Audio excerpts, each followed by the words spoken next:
सुस्वागतम सुस्वागतम सुस्वागतम। मैं सभी स्टूडेंट को निवेदन करता हूँ कि हमारे चीफ गेस्ट का आगमन हुआ है, तो आप सभी तालियों से उनका स्वागत करें।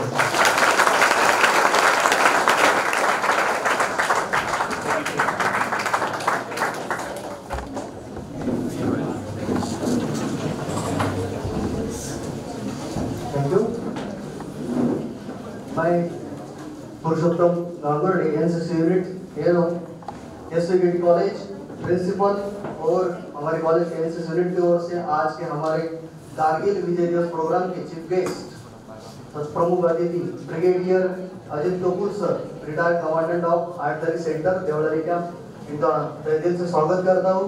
उनके साथ ही श्रीमती आभा कपूर मैडम भी यहाँ पे उपस्थित हुई है, तो मैं उनका भी स्वागत करता हूँ। हमारे कॉलेज के प्रिंसिपल डॉक्टर एस काले सर, जिन्होंने हमें ये प्रोग्राम इतने बड़े तौर पे लेने की इजाजत दी, गाइडेंस किया, तो मैं उनका भी स्वागत करता हूँ। हमारे कॉलेज के vice principal doctor D Yadav sir, मैं इनका भी स्वागत करता हूँ। हमारे इंग्लिश डिपार्टमेंट के head of the department doctor S Singh madam, इनका भी स्वागत करता हूँ। और टीचिंग नॉन टीचिंग स्टाफ और सभी बच्चों का इस कारगिल विजय दिवस में स्वागत करता हूँ। दोस्तों, 26 जुलाई पूरे भारतवर्ष में, पूरे भारत देश में एक विजय दिवस के तौर पे मनाया जाता है।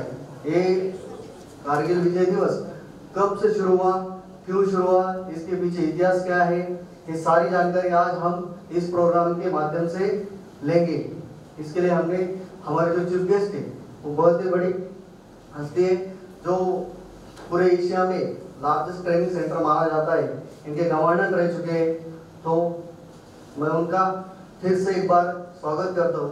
दोस्तों, सब 26 जुलाई 1999 को कारगिल विजय दिवस तब से शुरू हुआ, मतलब ये 60 दिनों तक ये युद्ध चल रहा था। तो इसको कुछ लोग बोलते हैं घुसपैठ थी, मतलब मराठी में बोलते हैं घुसखोरी केली होती। तर या कार्यक्रमासाठी जे किंवा हा पूर्ण देशामध्ये गेला, तर पाकिस्तानने या म्हणजे इस घुसपैठ को नाम दिया था ऑपरेशन बद्र, म्हणजे ऑपरेशन बद्र नावाचं त्यांचं एक घुसखोरी होती। तर त्यासाठी त्यांनी वेगवेगळ्या प्रकारे त्यांनी त्या गोष्टींचा इन्कार पण केला किंवा ते नाकबूल पण झाले होते।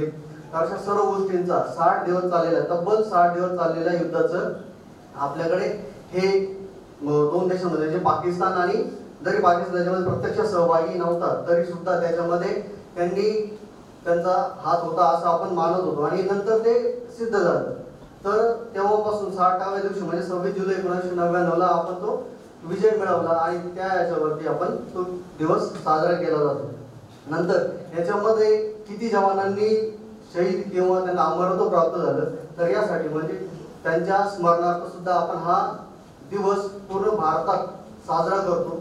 तर दिल्लीमध्ये फार मोठ्या प्रमाणावरती हे साजरा केला जातो। तर मी जास्त वेळ न घेता आपल्या भारतीय संस्कृतीनुसार आलेल्या पाहुण्यांचं स्वागत करना हे आपलं कर्तव्य असतं। तो मैं हमारे प्रिंसिपल सर से विनती करता हूँ कि हमारे chief guest brigadier Ajit Kumar sir का स्वागत करें।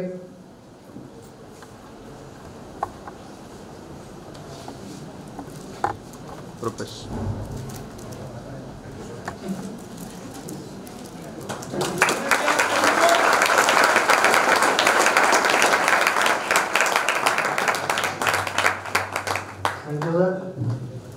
मैं हमारे इंग्लिश डिपार्टमेंट के HOD doctor S Singh madam को विनती करता हूं कि वो श्रीमती आभा कपूर मैडम का फूल और शाल से स्वागत करें।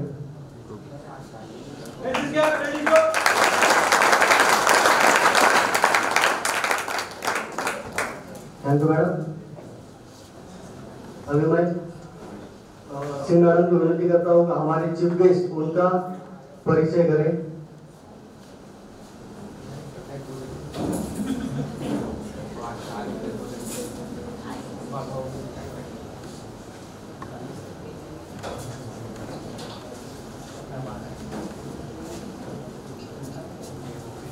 Honorable Dais, respected Chief Guest, Principal Sir, my dear colleagues and dear friends.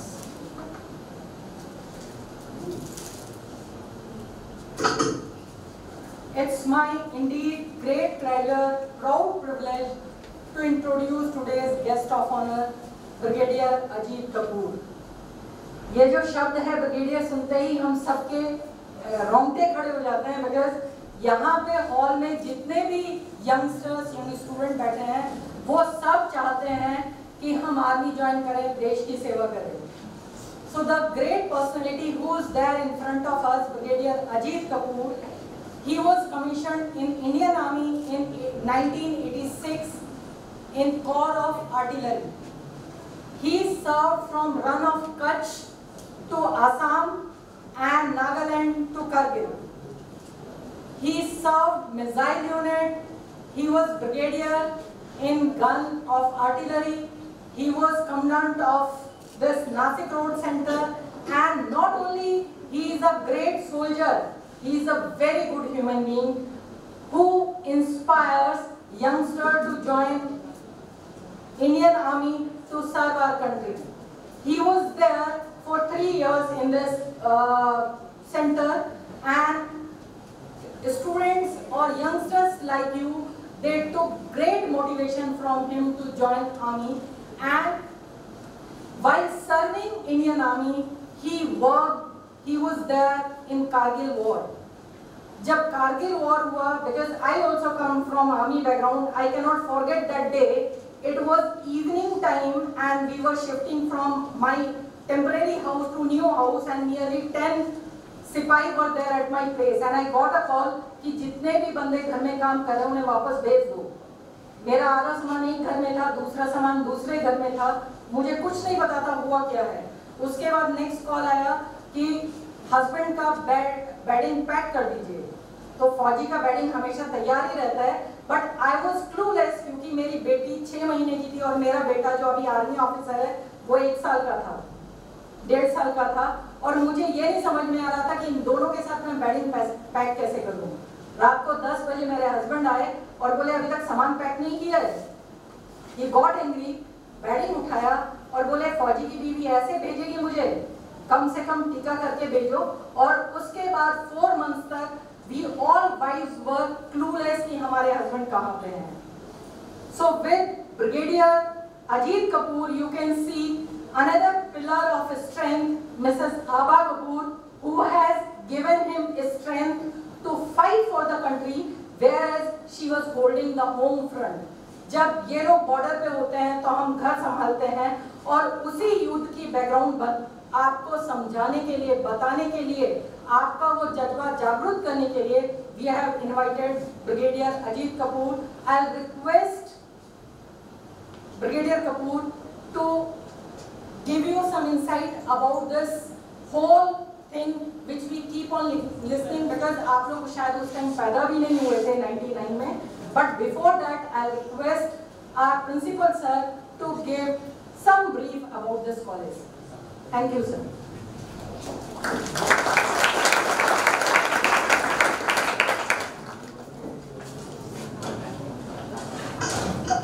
On the occasion of this Kargil Vijay Divas, respected dais, our guest of honors, Brigadier Ajit Kapoor ji, his wife Aba Kapoor ji, Captain Ganguly sir ji, Vice Principal Dado sir, all staff members and dear students. As we know, our Kargil Vijay Divas on 26 July 1999, that we got a win against those supporters which is given by the Pakistan. As per our all Singhania, our Maratha Vidya Prasarak Samaj, this college established, which name is Srimati Bimalabai Khimji Tejukaya Arts, Science and Commerce College, which was established in 1984. Initially, we were very small, some village or some one temple or one two, 3 bungalows. But nowadays, as I have already told you, sir, regarding our college, in this year, we got the Savitribai Phule Pune University Best College Award.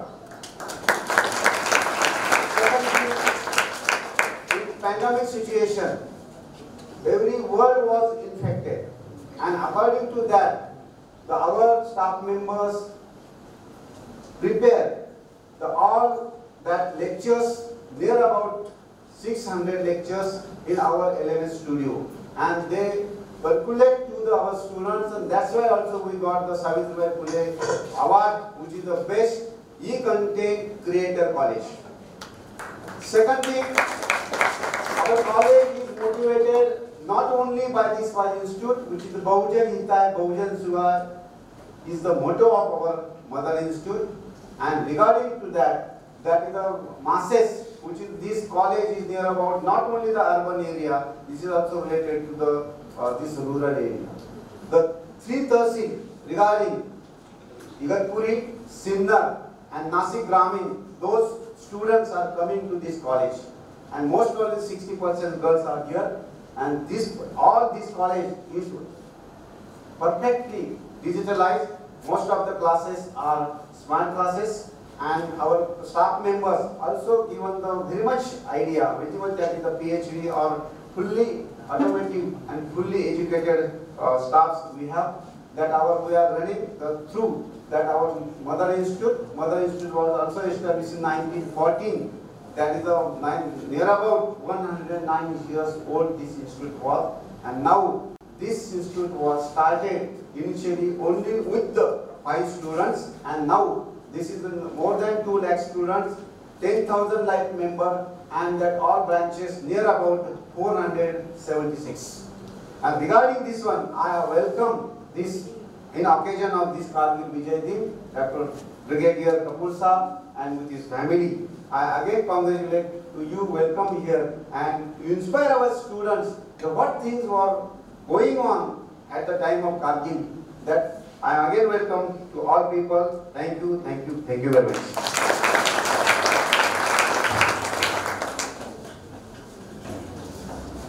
Thank you, sir. Before starting the guidance or good speech of our Kapoor Saab, I would like to show you the video of 2 minutes which is given by Kapoor sir.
respected Dr. Khalid, and firstly thank you for this opportunity.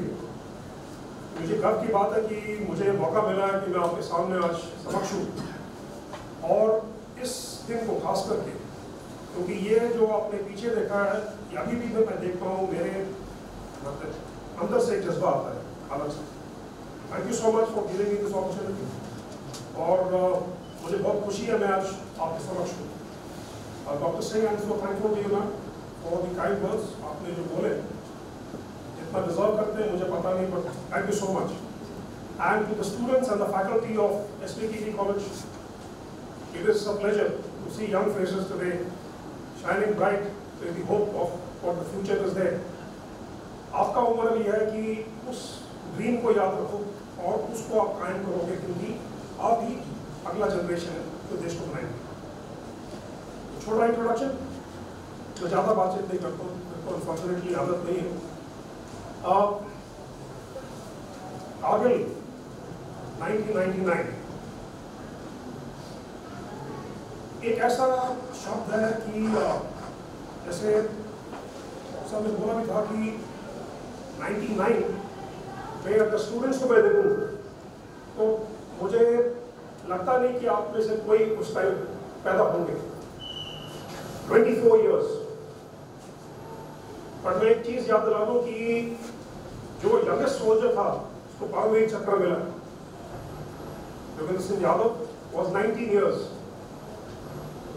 when he took the battle to Tiger Hill, Toloning। बहुत छोटे छोटे शब्द, उम्र की कोई बात नहीं है, उम्र एक छोटा सा हिस्सा है। मैं खुद कारगिल पहुंचा था करीबन जून 96 में, और मुझे अभी भी याद है जैसे हम श्रीनगर के ट्रांजिट कैंप से ऊपर गए। आप में से कोई गया है श्रीनगर से ऊपर या कारगिल या लेह की तरफ? हाथ खड़ा करें कोई भी, जरूर मौका लेगा भी, जरूर जाइए। तो जैसे ये जो नेशनल हाईवे नंबर 1 है, ये पहलगाम से ऊपर चढ़ती है और गुलमर्ग क्रॉस करते करते हम द्रास पहुंचते हैं। एकदम दिमाग में लगता है कि हम एक अलग जगह पे आ गए। It's a different world, it's a different feeling, where you have traveled from near sea level to 1000 feet to 3000 to reach 9000 feet and just 9000 मैं कह रहा रोड पे है। सो आवाज आ रही लास्ट? तो पहले मैं आपको खाली पिक्चर बना रहा हूं कि what is the picture of Kargil. Kargil by self एक छोटा कस्बा है जिसमें मिक्स्ड शिया सुन्नी रहते हैं। बहुत ही प्यारी जगह है, सुरू वैली के साथ स्थित है। घर चाहे पत्थर और लकड़ी के बने हैं, पर ऐसे बने हैं कि जो ठंड से बच सके।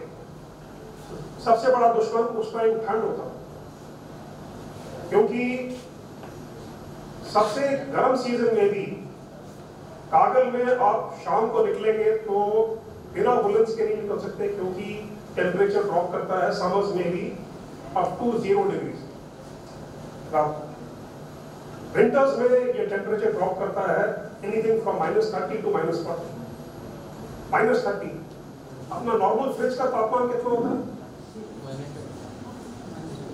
-22। तो मतलब जो फ्रीजर से है आपका डबल का ठंड। सेकेंड पार्ट ऑफ कारगिल जो हमें याद रखना है,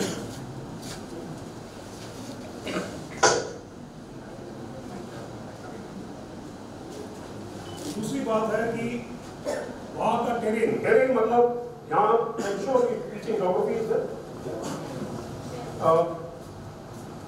कोई भी ज्योग्राफी का student, can you tell me the main Himalayan range? Because एक इंटरेक्शन करें तो बेटर रहेगा, नहीं तो खाली मैं बोलता रहूँगा आप लोग सुनते रहेंगे। तो मेन रेंजेस कौन से हैं वहाँ पे? माउंटेन रेंज, प्लीज कौन से? Himalayan range. Very good, Himalayan range is the greatest. उससे पहले कौन सा आता है? पीर पंजाल। जैसे हम ऊपर चढ़ते हैं, Pir Panjal, great Himalayan range, Karakoram, Zanskar, Ladakh, 5 ranges, and which are the main rivers?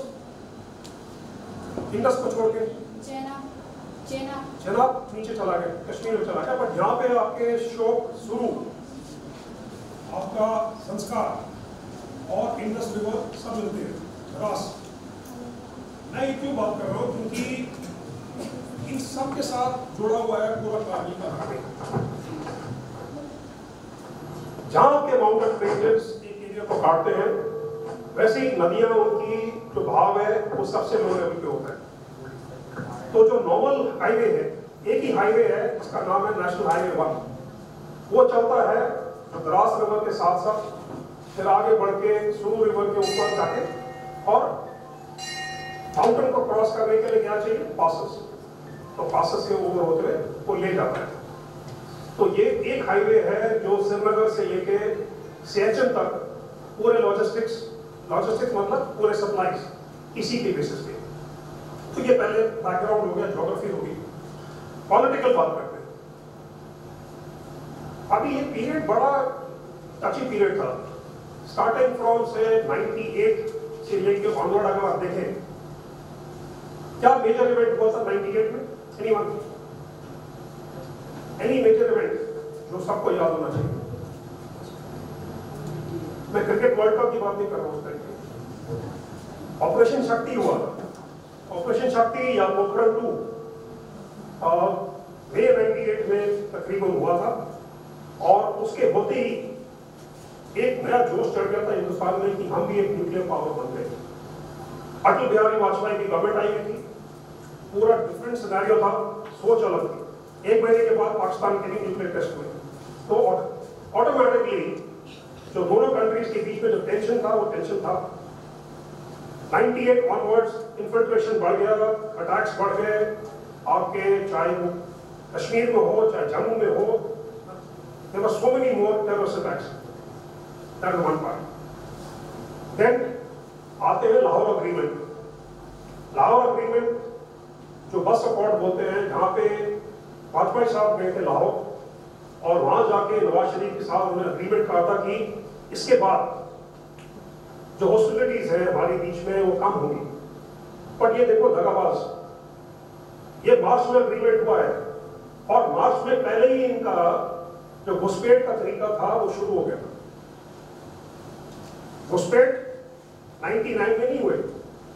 जिस तरीके से उनके बंकर मिले हैं, जिस तरीके से उनकी तैयारी थी, ये तैयारी शुरू हो गई थी 97 के एंड में। 97, 98, 99 3 साल की तैयारी थी। बोलने के लिए बोलते हैं कि वो खाली इन्फिल्ट्रेटर थे और कश्मीर के थे। मैंने खुद उनसे इंटरेक्ट किया, उनसे जो पकड़ी हुई चीजें हैं वो देखी है। ये बेसिकली पाकिस्तान के स्पेशल ऑपरेशन ग्रुप और नॉर्दर्न लाइट इन्फेंट्री के जवान। दूसरी बात, तो ये मैंने आपको एक बेसिकली ओवरव्यू दिया है कि what is the background, the geography, the political tones at that time. Start होता है जब 98 में ही पाकिस्तान की तरफ से शेलिंग शुरू हो गई। कारगिल में एक कारगिल शहर है नीचे, जो कि नदी के साथ में बसा हुआ है। And then we rise to something called the middle plateau. Middle plateau में आपके डंप्स हैं, पेट्रोल डंप्स हैं, फौज की यूनिट्स तैनात नहीं होते, क्योंकि पहाड़ों में एक प्लेन लेवल जगह ढूंढना बड़ा मुश्किल है। There is no place to build, so the only place you can build is जहां प्लेट्यू यूजिंग ग्राउंड, वहां पे फौज के पूरे कैंप थे। मेरे wife and children are there with me. ये क्योंकि उस टाइम कारगिल एक हॉलिडे स्पॉट होता था, काफी दूर से लोग आते थे हॉलिडे मनाने के लिए। तो ये भी आया था 2 महीने के लिए गर्मियों की छुट्टी पे। जब कि पहले गोले हमारी यूनिट में पड़े, और पहले गोले ऐसे पड़े जो कि जैसे कि बिल्डिंग है, बिल्डिंग के बीच में अगर गोला पड़ा तो वो बिल्डिंग कट गई। ये हम कहते हैं क्योंकि प्लेटो पे उस टाइम जिसका बहुत मान्यता है, एक प्लेटो बाबा है जो कहते हैं कि प्लेटो पे किसी को नुकसान नहीं होगा। इतनी शहर के बावजूद भी कोई नुकसान नहीं हुआ। पर इनको अभी भी ये याद है कि इनको और बच्चों को हेलमेट बना के मैंने बंकर में डाला था। शेलिंग हो रही है, क्या कर सकते हैं। बट मैं कह रहा हूँ ये उस टाइम भी हमें अंदेशा मिल गया था कि कुछ इरादा है। जो नेशनल हाईवे 1 है इसकी बात कर रहा हूँ, एक बहुत ही पतली रोड है, नाम नेशनल हाईवे है क्योंकि पहाड़ों में road banana is very very difficult. तो ये 2 वे रोड है और ये आता है ऑब्जर्वेशन में, जो कि अगर आप मैप को देखें और अपना ध्यान दें तो जो आपके वेस्ट की तरफ से या नॉर्थ की तरफ से जो पहाड़ियां हैं उनका डायरेक्ट ऑब्जर्वेशन है ऑन द नेशनल हाईवे 1। इन्होंने बड़े तरीके से जो एयर डिफेंस की गन होती है, एयर डिफेंस की गन जनरली एयरक्राफ्ट को गिराने के लिए आती है, उसको डायरेक्ट फायरिंग जोन में ऐसा लगाया था कि वो 20 किलोमीटर तक firing directly on the road.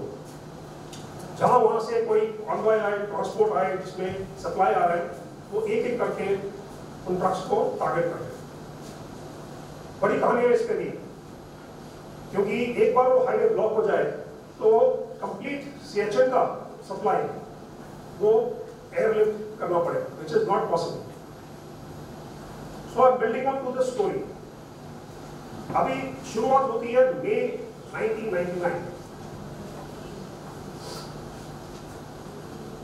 Kargil एक सेंट्रल हब है, नीचे से शुरू करें तो मस्को वैली, द्रास, फिर आता है आपका जो काक्सा का एरिया, फिर कारगिल और कारगिल से ऊपर बटालियन। तो ये फैलाव है, ये फैलाव करीबन 150 से 200 किलोमीटर तक पहाड़ों का है। जो पीछे आपने देखे थे पहाड़, उस ऐसे पहाड़ है। ये वाले छोटे वाले पहाड़ नहीं है जो कि हमें यहाँ महाराष्ट्र में मिलते हैं, क्योंकि ये पहाड़ जो अभी पुराने वाले हैं उनके खत्म हो गए हैं, बट ये पहाड़ नए पहाड़ हैं। तो अगर आपका नेशनल हाईवे आपका रोड पे है तो नेशनल हाईवे का जो हाइट है वो भी करीबन 8000 है, और आपसे ऊपर जो पहाड़ है उसको देखने के लिए ऐसे नहीं, ऐसे देखना पड़ता है, क्योंकि उसकी हाइट एनीथिंग फ्रॉम 17,000 to 18,000, 17,000 से 18,000। 2-3 चीजें फर्क पड़ता है इससे।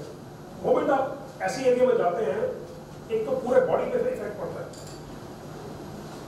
ऑक्सीजन पे इफेक्ट पड़ता है, क्योंकि हमारे बॉडी का main two function at sea level. Moment you go to high altitude your lungs can not breathe. एक नॉर्मल सांस लेने के लिए 50% आपका वैसी कैपेबिलिटी रिड्यूस हो जाती है, फंक्शन करना मुश्किल है। तो जैसे आप वेट उठाओ तो आपके लिए वो प्रॉब्लम है। तो coming back to national highway 1, firing होती हुई, हम भी जवाब में फायरिंग करते हुए गन्स डिप्लॉय हुई, बट ये था कि खाली फायरिंग हो रही है आर्टिलरी की। मई के बिगनिंग 99 के बिगनिंग में जो एक नॉर्मल ये शीफर्ड जो अपने बकरी चला रहा उसने देखा कि कुछ 10-12 लोग ऐसे एरिया में आ गए हैं जहां पे उनको नहीं होना चाहिए, and that alert got heard came and told the army कि there is some amount of infection. तो पहले अंदाजा था फर्स्ट वीक में वो था कि बहुत कम मात्रा में जो कि टेररिस्ट है या कोई ऐसी इन्फिल्ट्रेट करके आके बैठे, शायद कारगिल में छोटा नुकसान करने आए। तो हमारे में ये विश्वास था कि इनको निकाल देंगे। इसके लिए first patrol that was led by a very young captain Kalia. जब ये पेट्रोल गायब हुई तब फौज को अंदेशा हुआ कि ये जो घुसपैठ है जा रहा है। आप लोग को पता है कि कैप्टन कालिया का अनफॉर्चुनेटली वो कैप्चर हो गए थे, और जब उनका शव मिला वो शव इस हालत में उन्होंने दिया कि उसके साथ चाहे बर्न्स, कट्स, उनकी आंखें निकाली गई, मतलब it was bad. It was ऐसा कोई फौजी काम नहीं करता जैसे खाली जल्लाद करते हैं। तो ये हो गया निश्चय कि इन्फिल्ट्रेशन हैज टेकन प्लेस। फिर पता लगना शुरू हुआ कि ये इन्फिल्ट्रेशन एक जगह नहीं है, इन्फिल्ट्रेशन था मस्को वैली, द्रास, काक्सर, आपके कारगिल के पीछे, ऑल अलोंग बटालिक। बटालिक से जो रूट जाता है हनीफ सेक्टर नॉर्थ के लिए, उसके ऊपर भी उनका नजर था। उन्होंने अपने संगर बनाए हुए थे, they made proper bunkers. Now it became a big issue. इरादा देखो क्या है, ऑपरेशन मदर बोलो या इनका दूसरा एक नाम होता है खोपाइमेश। खोपाइमेश बेसिकली माउंटेनियर है। चीफ ऑफ पाकिस्तान जो army at that time Parvez Musharraf का इरादा ये था कि मैं जो बीच में आपके खाली एरियाज हैं, क्योंकि पॉसिबल नहीं था कि फौज के लिए कि पूरे एरिया में बैठ जाए, तो आप पासेस होल्ड करते हैं बट सर्टन पार्ट्स पर लेफ्ट ओपन, तो मैं उन पर कब्जा करूंगा और उस टाइम कब्जा करूंगा जब पासेस खुल रहे हैं, जो बर्फ है, क्योंकि मई में अभी भी सर्दी है, कारगिल में मई कहता है विंटर होता है। तो इरादा था अच्छा बेटा अगर नींद पूरी हो गई तो उठ जाना, फिर मजाक करो ऐसे कुछ। जहां तक तुम्हें किसी को क्वेश्चन पूछना जरूर पूछे, क्योंकि मैं ट्राई करूंगा। तो एरिया का ऑर्डर हमने कब्जा कर लिया है, उसके बाद ऐसा टाइम बताएंगे पूरा समर का मंथ बिल्डअप करके, उसके बाद इंडियन आर्मी को कोई तरीका नहीं मिलेगा और ये इंटरनेशनल फोरम में जाएगा। इंटरनेशनल फोरम में जाएगा तो ऑटोमेटिकली जैसे हमने सीएचएन को पकड़ लिया था, वो कहता है कि हम ये पकड़ लेंगे, उसके बाद नेशनल हाईवे को काट देंगे, ऑटोमेटिकली हम लोग बैकफुट हो जाएंगे और कम्युनिटी जो वर्ल्ड कम्युनिटी कुछ नहीं कर पाएगा। और उनको ये विश्वास नहीं, उनको पता लगा कि कितना कन्विक्शन था। इसके बाद नेक्स्ट पार्ट आता है मोबिलाइजेशन। क्या समझते हैं मोबिलाइजेशन से? Any student on boys movement mobilisation के लिए उस टाइम 99 में खाली एक डिवीजन होती थी जो कि पूरे कारगिल के लिए जिम्मेवार थी। उसके ऊपर से 2 division work of army, artillery, man power, buildup work उसी नेशनल हाईवे पे। ये 8 दिन के कॉन्वॉयज है, जो जवान चाहे जम्मू में है चाहे नीचे है, वहां से उनको उठाया हुआ गया और यहाँ लाया गया। ये सब जो मैंने पहले बताया था कि यहाँ पे मुश्किल कितनी होती है, जब नए आते हो एकदम सांस लेने के टाइम लगता है। इनका acclimatisation, getting used to the environment, getting fit, heating up, क्योंकि हर एक के पास वो कपड़े नहीं है। अगर मैं नीचे नॉर्मल प्लेस में काम कर रहा हूँ तो मेरे पास हाई एल्टीट्यूड में काम करने के कपड़े नहीं, कपड़ों का अरेंज करना। मैं देखता हूँ लॉजिस्टिक्स जो आप लोग कॉमर्स में पढ़ते हैं या किसी में पढ़ते हैं, बिल्डअप करने की फिर प्रॉम्स बनाए गए कि कौन से एरियाज को पहले लेना है। फर्स्ट प्रायोरिटी वाज जो पहाड़ इमीडिएटली नेशनल हाईवे 1 पे है, जिनसे दुश्मन देख सकता है, उनको क्लियर करना। एक कहावत है जो फौज में बोलते हैं कि माउंटेन्स ईट विंड। एक नॉर्मल प्लेन में जैसे समतल एरिया में है, अगर मैंने वहां डिफेंस किया हुआ है तो हम लोग कहते हैं 3 आदमी चाहिए एक आदमी को खत्म करने के लिए, मतलब 3 आदमी अटैक करें तब या एक डिफेंडर को खत्म करते हैं। ये हमारा रेशियो, प्लानिंग का रेशियो होता है। पहाड़ों में ये डबल होता है, हाई एल्टीट्यूड में डबल का डबल। मतलब अगर एक आदमी ने डिफेंस किया था पहाड़ के ऊपर तो उसको खदेड़ने के लिए 12 आदमी चाहिए। इंक्लाइन जो आपका चढ़ने का है वो आपका मतलब हर फुट में आप जा रहे हैं तो 10 फुट में वो 2 फुट बढ़ता है। इंक्लाइन ऐसा है। चढ़ने का जगह कहाँ है? Ridge lines. एक रिज लाइन एक ही जगह है जहां से आप चढ़ सकते हैं। तो मुश्किलें करते रहे, बट जो पहले सक्सेस मिला वो था आपके मशको और पाकिस्तान एरिया में, जो पहले एरिया से क्लियर थे। अभी मैं ये इसमें ग्लॉस ओवर नहीं करूंगा, ये भी पॉलिटिकल इशू हो गया। हुक्म जब फौज को मिला था कि जो अटैक्स होंगे, क्योंकि काफी लोगों ने कहा कि यहाँ से अटैक करने से अच्छा एयर ड्रॉप करें कि पीछे जाके जो उनके सप्लाई रूट है वो काटें और पीछे से हमला करें, क्योंकि उनका पीछे का स्लोप इजी था। It was a simpler way, but the direction that the army was given was that LC will not be crossed, the line of control will not be crossed. उस टाइम तक air force भी नहीं आई। जब ये लड़ाई ऐसे बढ़नी शुरू हुई और पता लगा कि यहाँ पे एक ब्रिगेड स्ट्रेंथ प्लस के दुश्मन बैठे हुए हैं, तब ये असर पड़ना शुरू हुआ। नेक्स्ट डिप्लॉयमेंट क्या हुए कि जो हमारे पोफोस गन्स, हमारे रॉकेट लॉन्चर्स, इनको ला के व्हील टू व्हील खड़ा किया जहां प्लेन एरिया में। एक टाइम पे 100 गन के साथ हमने फायर। एक टाइम ये था कि मैंने उस टाइम मैं बैटरी कमांडर था। बैटरी कमांडर एक नॉर्मल आर्टिलरी के रेजिमेंट में 3 बैटरी होती है, एक बैटरी के बाद 6 गन होती है। ये 6 गन में एक रात के टाइम में 1000 राउंड फायर किए होते हैं। 1000 राउंड मतलब नीचे पैर रखने की जगह नहीं थी। आप लोग एनसीसी में नॉर्मल फायरिंग करते हैं तो छोटा कार्ट्रिज होता है, कभी आर्टिलरी की फायरिंग देखना, गोला इतना बड़ा होता है। ये कारगिल के लोग वही आए थे हमें हेल्प करने के लिए, उस एम्यूनिशन सप्लाई करने के लिए और एरियाज को क्लियर करने। और बैरल जो रात के टाइम फायरिंग करने के बाद खत्म हुई, बैरल लाल हो गए, रेड ऑन।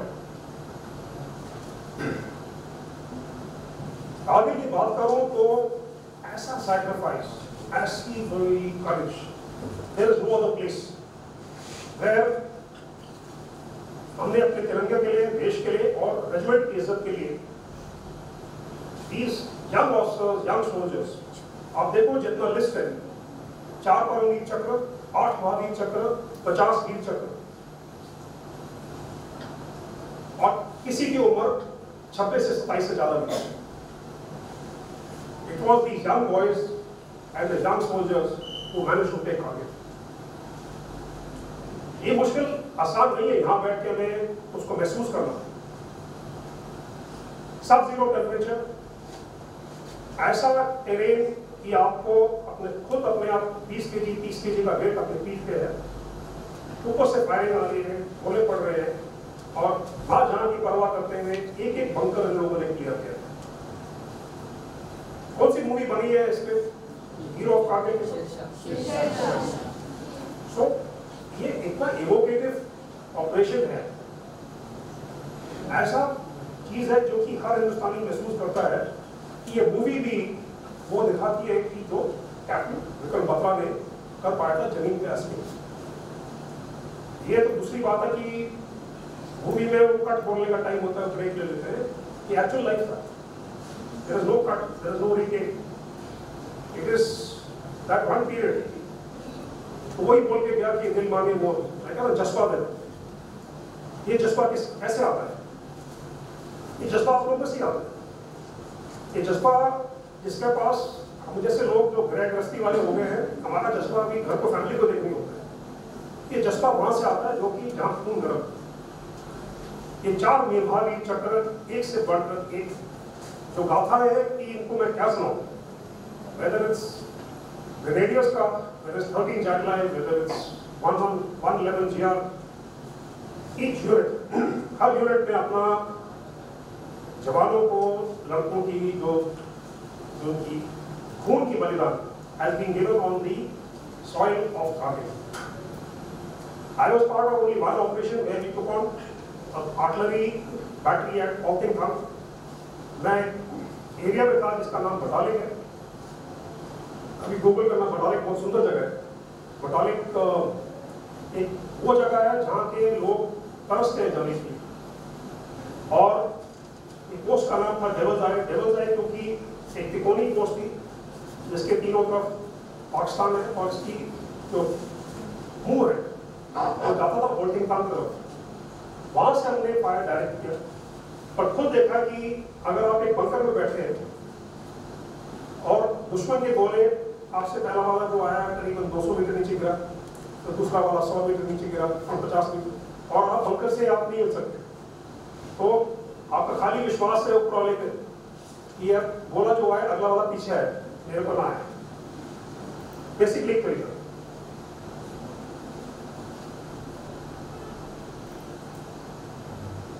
अभी जो काक्सर की लड़ाई जब खत्म हुई थी, फिर हुआ था, शुरू हुआ बटालिक विक्रम। अभी ये जो बेसिक इन्फिल्ट्रेशन आ गया था उसको पता था कि ये होल्ड करना है। ये पूरा मई निकल गया था, जून का महीना शुरुआत हो गई थी। Air force was brought. एयरफोर्स का टाइम बिल्कुल अलग है, जहाँ पे जो एयरफोर्स ने लॉन्च किया था ऑपरेशन मार्च वाइट स्ट्राइक के दिन, जिसमें इनको नए टैक्टिक्स ढूंढने पड़े। नए टैक्टिक्स क्योंकि आप बॉम्बिंग कर रहे हैं उस एरिया में जो कि एक वेरीफाइड प्लेस है, एक नया तरीका ढूंढना पड़ता है, क्योंकि to get the enemy who's sitting behind the peak. Again a very difficult question. इसमें लाइट लेफ्टिनेंट नचिकेता की कहानी याद है आपको? किसी नाम सुना? जरूर ढूंढना। लाइट लेफ्टिनेंट नचिकेता का MiG-21 वो जब एक ऑपरेशन में जा रहे थे, उसको मिसाइल ने उसको नीचे गिराया था और लेफ्टिनेंट नचिकेता एक प्रिजनर ऑफ वॉर बन के वापस आए थे। एक वो साथ में एक स्क्वाड्रन लीडर जैसे खन्ना थे, जिनका MiG-27 same way was brought down, but he was tortured and shot in Pakistan before being turned back. So the Air Force was one part. Why is Kargil different? Anyway, Kargil क्यों अलग है? Kargil को आज हम 24 साल के बाद अभी भी लोग याद करते हैं, क्यों अलग? Anyway, ये पहला वॉर है जो इंडिया में जहां हमने अपने घर में बैठ के इस लड़ाई को देखा। रोल मीडिया का इतना इंपॉर्टेंट था, इसमें इंपॉर्टेंट या अलग? मीडिया कवरेज ऐसा हो गया था कि एक आम हिंदुस्तानी अपने घर के ड्राइंग रूम में बैठ के वो देख रहा था कि वहां पे इतने 1000 किलोमीटर दूर कैसे जंग छिड़ गया। तो कहने का मतलब है that the role media brought this into our drawing rooms made Kargil what it is today. चाहे वो पिक्चरों में देखो, शेरशाह की बात आपने करी, इससे पहले लक्ष्य आया था, उससे पहले LOC, और कितनी पिक्चरें बनी इसके नाम पे। क्यों? क्योंकि ये एक चीज़ है जो कि हर एक के अंदर वो जज्बा जगाता है, याद दिलाता है कि कितने लोगों ने कुर्बानियां दी है। मैं आपका ज़्यादा वक्त नहीं लूँगा, मैं कह रहा हूँ इसका जो जोड़ने का तरीका, इसमें देखो, जो अगर आप लिस्ट देखें जो अवार्ड विनर्स का, ये पूरे इंडिया को रिप्रेजेंट करते हैं। अगर आपका पालनपुर से आपका विक्रम बत्रा है, तो आपके पास हरियाणा से योगेंद्र सिंह यादव जी है, एक चलो राजस्थान से संजय कुमार जी, एक कोई शिलोंग से है, कोई तमिलनाडु से है, but in the and they were Indian soldiers. तो इसको मैं to capture in 30 minutes it is not possible. मैं खाली अंत में ये मेरे वाइफ ने मुझे लिख के दिया था, एक छोटी पोएम है बाय मक्खनलाल चतुर्वेदी, पुष्प की अभिलाषा। किसी ने सुना है इसके बारे में? तो इस पंक्ति ऐसी जाती है, चाह नहीं मैं सुरवाला के गेहूं में कुंता जाऊं, चाह नहीं प्रेमी माला में बिन प्यारी को ललचाऊं, चाह नहीं सम्राटों के शव पर है हरी डाला जाऊं, चाह नहीं देवों के सर पर चढ़ूं भाग्यों पे क्रम, मुझे तोड़ लेना बनवाली उस पथ पर तुम देना फेंक, मातृभूमि पर शीश चढ़ाने जिस पथ जाए वीर ने। Thank you so much.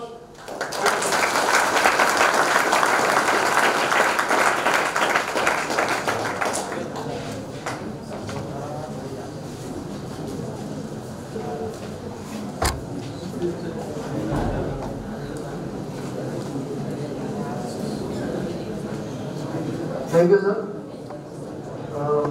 Sir ने बहुत ही अनमोल और वेरी यूजफुल हमें मार्गदर्शन किया है। हम इसे सिर्फ इमेजिन कर सकते हैं कि उस समय वहां पे क्या हुआ होगा। इसलिए एक कहावत है, मतलब ऐसा बोला जाता है, अगर कोई आदमी आपको बोलता है कि वो मौत से नहीं डरता, पहले तो वो आदमी झूठ बोल रहा होगा, नहीं तो वो भारतीय सेना में होगा, ऐसा कहा जाता है। मैं अमन को जो जूनियर अंडर ऑफिसर अमन को जो रिक्वेस्ट करता हूँ कि वो वोट ऑफ थैंक्स दें।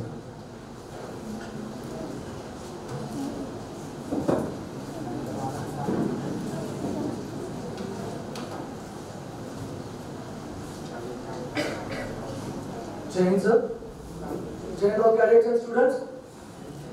I stand here today as a proud and grateful cadet to express my heartfelt thanks to all those who have made this event possible. I would like to start by thanking our Honorable Chief Guest Brigadier Ajit Kapoor, sir, retired Commandant of Artillery Center, Nashik. Sir, we are deeply grateful for your presence and the valuable insights you shared with us. Your time and energy are greatly appreciated. And I also like to thank to Ms. Abha Kapoor to spare valuable time. I also would like to thank the Principal of College, Dr. S.S. Kale sir, for being here with us and sharing your thoughts. As well as I also would like to thank Vice Principal sir, Dr. D.P. Jadhav sir, and Dr. H.D. Singh ma'am. Last but not least, I also would like to thank to all great personalities present here from our college and 7 Maharashtra Battalion NCC Nashik. Finally, I also would like to thank all cadets and students for showing your interest and helping us for the success of this program. With the permission of Chairperson, I declare hereby the program is end. NCC Club, ready, go!